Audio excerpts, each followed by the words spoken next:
বিশ্বের মহান নেতা, আমাদের জাতির পিতা বঙ্গবন্ধু শেখ মুজিবুর রহমানের নামে প্রতিষ্ঠিত দেশের প্রথম মেডিকেল বিশ্ববিদ্যালয় দিবস উদযাপিত হবে। এদিন আমরা বিশ্ববিদ্যালয়ের সকল স্তরের কর্মকর্তা কর্মচারী বৃন্দকে নিয়ে, এখানে যারা কর্মরত চিকিৎসক, সেবিকা, চতুর্থ শ্রেণী, তৃতীয় শ্রেণী, সকল দলের কর্মকর্তা কর্মচারীদেরকে নিয়ে আমরা একটি বর্ণাঢ্য র্যালি আয়োজন করব।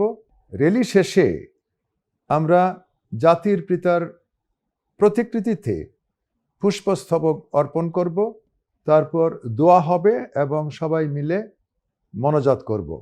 ওনার রুহের মাগফিরাত কামনা করে আমরা মোনাজাত করব। তারপর আমরা বেলুন ও পায়রা উড়িয়ে আমরা দিনটির উদযাপন করব এবং পরিশেষে আমাদের একটি আলোচনা সভা থাকবে।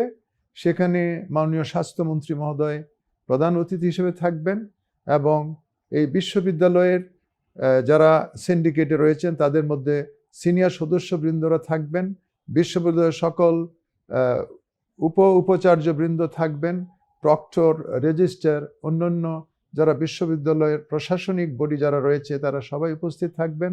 আমাদের চিকিৎসক, সেবিকা এবং সকল স্তরের কর্মচারীবৃন্দ সেখানে উপস্থিত থাকবেন এবং ওই দিন আমরা 1500 থেকে 2000 ভর্তি রোগীকে আমাদের হাসপাতালে বিভিন্ন ডিপার্টমেন্টে যারা ভর্তি রয়েছেন রোগী, উন্নত মানের খাবারের ব্যবস্থা করেছি।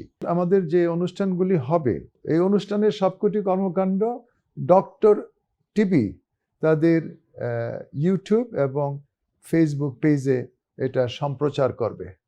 আপনাদের সবাইকে অনুষ্ঠানটি দেখার আমন্ত্রণ রইল।